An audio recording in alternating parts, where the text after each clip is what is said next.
Price lord. Christ Media YouTube ചാനലിലൂടെ ദൈവത്തിന്റെ വചനം ശ്രവിക്കുന്ന എല്ലാ പ്രിയപ്പെട്ടവർക്കും വീണ്ടും വരുന്നവനായ യേശു നാമത്തിലുള്ള സ്നേഹത്തെയും വന്ദനത്തെയും ഒരു പ്രാവശ്യം കൂടെ അറിയിക്കുന്നു. ഇന്നത്തെ ചിന്തയ്ക്ക് ആധാരമായി നാം എടുത്തിരിക്കുന്ന വേദഭാഗം സങ്കീർത്തന പുസ്തകം 34 അധ്യായം അതിന്റെ 17 വാക്ക് ഇങ്ങനെ പറയുന്നു: നീതിമാന്മാർ നിലവിളിച്ചു, യഹോവ കേട്ടു, സകല കഷ്ടങ്ങളിൽ നിന്നും ദൈവം അവരെ പിടിവെച്ചു. പ്രിയപ്പെട്ടവരെ, നിങ്ങളുടെ കഷ്ടങ്ങളിൽ നിങ്ങൾ ദൈവത്തിന്റെ സന്നിധി നിലവിളിക്കുമ്പോൾ ദൈവം കേട്ട് നിങ്ങളെ കഷ്ടങ്ങളിൽ നിന്ന് വിടുവിക്കുന്ന ദൈവത്തെക്കുറിച്ചാണ് ഇന്ന് പകൽക്കാലം എനിക്ക് നിങ്ങളോട് പറയുവാനുള്ളത്.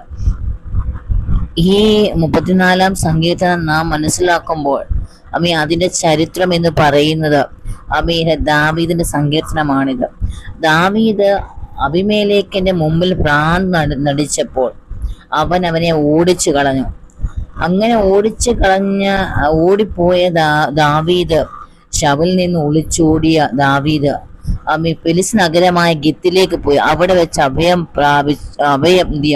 ആ ഗുഹയിൽ അഭയം കണ്ടെത്തി.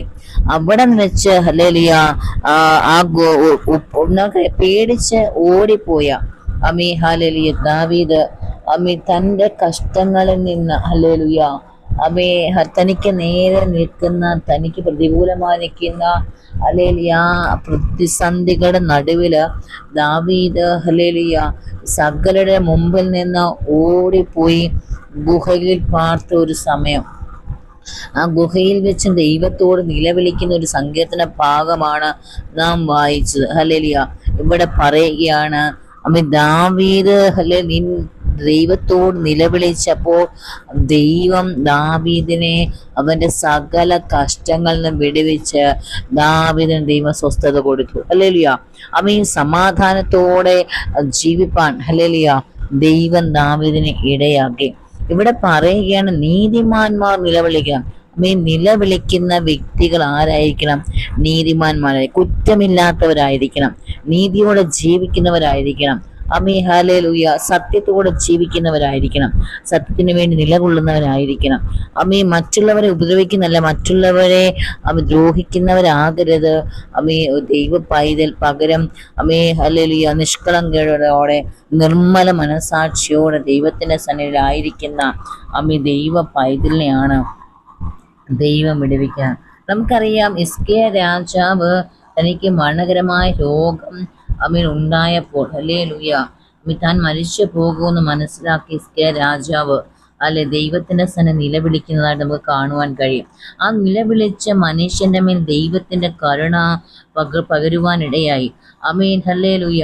ദൂത് പറഞ്ഞ പ്രവാചകൻ പുറത്ത് വന്നപ്പോൾ, മുറ്റത്ത് വന്നപ്പോൾ ദൈവം ആ പ്രവാചകനോട് സംസാരിക്കുകയാണ്, ഞാൻ എന്ത് ചെയ്യാം, ഹിസ്കിയാവിന്റെ ആയുസ്സിനെ കൂട്ടി നൽകും, നഷ്ടപ്പെട്ടു പോയ ആയുസ്സിനെ ദൈവം മടക്കി നൽകും. നിലവിളിച്ച ഒരു ഭക്തന്റെ ജീവിതത്തില് ദൈവം തന്റെ ആയുസ്സിനെ മടക്കി നൽകുവാനിടയായി. സ്തോത്രം.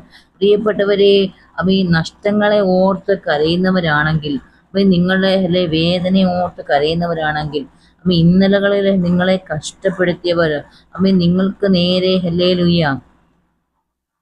വിരോധമായി നിന്നവർ, നിങ്ങളെ തകർത്തു കളയുവാൻ നിന്നവർ, അവർ നിങ്ങളെ കൊന്നു കളയേണ്ടതിന് നിങ്ങൾക്ക് നേരെ ദോഷം വിചാരിച്ചപ്പോൾ ഹല്ലേലൂയ ദൈവം നിങ്ങളെ സൂക്ഷിച്ചു. നിങ്ങളുടെ ജീവിതത്തിൽ പലപ്പോഴും ശത്രു നിങ്ങളെ ഉപദ്രവിക്കുമ്പോൾ ഹല്ലേലൂയ നിൽക്കക്കള്ളി ഇല്ലാതെ പലപ്പോഴും നിങ്ങൾ തകർന്നു പോകുന്ന, ആത്മഹത്യയൊക്കെ ചെയ്താലോ എന്ന് ചിന്തിക്കുന്ന അനുഭവങ്ങളിൽ ഓരോ എത്തും പിടിയും കിട്ടാതെ മനോധൈര്യം നഷ്ടപ്പെട്ടു പോയവരായി നിങ്ങൾ നിൽക്കുമ്പോൾ ഞാൻ നിങ്ങളോട് പറയട്ടെ, നിങ്ങൾ നിലവിളിക്കാൻ തയ്യാറാകുന്നെങ്കിൽ, ദൈവത്തിന്റെ സന്നിധി നിങ്ങൾ നിൽക്കാൻ തയ്യാറാകുന്നെങ്കിൽ, ദൈവത്തോട് നിങ്ങൾ പ്രാർത്ഥിക്കുവാൻ തയ്യാറാകുന്നെങ്കിൽ നിങ്ങളുടെ വിഷയത്തിന് മറുപടി ഉണ്ട്. നിങ്ങൾ വിളിക്കുന്നതിന് മുമ്പേ നിങ്ങളുടെ വിഷയങ്ങൾ അറിയുന്ന ഒരു ദൈവമാണ്. നിങ്ങൾ സംസാരിക്കുമ്പോൾ തന്നെ ദൈവം കേൾക്കും. ഹല്ലേലൂയ. നിങ്ങളുടെ വിഷയം എന്ത് തന്നെയാണെങ്കിലും നിങ്ങൾ ദൈവത്തോട് പറയുവാൻ തയ്യാറാകുമ്പോൾ നിശ്ചയമായും ദൈവം അത് കേൾക്കും.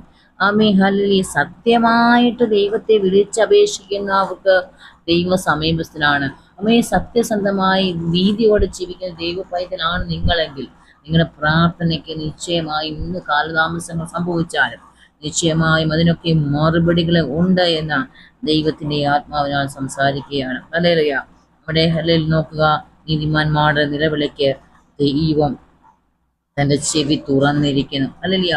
ഒരു ദൈവ പൈതൽ നിലവിളിക്കുമ്പോൾ, പ്രാർത്ഥിക്കുമ്പോൾ, അതിനുവേണ്ടി അവന്റെ ശബ്ദം ദൈവസന എത്തുമ്പോൾ അവന് ഹല്ലേലൂയ വേണ്ടതായ കാര്യങ്ങൾ ചെയ്യേണ്ടതിന് ദൈവം ഹല്ലേലൂയ ശ്രദ്ധിച്ചു കൊണ്ടിരിക്കുകയാണ്. ഹല്ലേലൂയ. ആമേൻ. നമ്മുടെ പ്രാർത്ഥനകളെ ശ്രദ്ധിക്കുന്ന ഒരു കർത്താവ്, തക്ക സമയത്ത് നമുക്ക് മറുപടി നൽകുന്ന കർത്താവ്, നമ്മുടെ ജീവനെ നഷ്ടപ്പെട്ടു പോകാതെ നമ്മെ സൂക്ഷിക്കുന്ന ദൈവം. അതുകൊണ്ട് നീതിമാന്മാർ നിലവിളിക്കുമ്പോൾ നിശ്ചയമായും യഹോവ കേൾക്കും. നിങ്ങളുടെ കഷ്ടങ്ങളിൽ നിന്ന് ദൈവം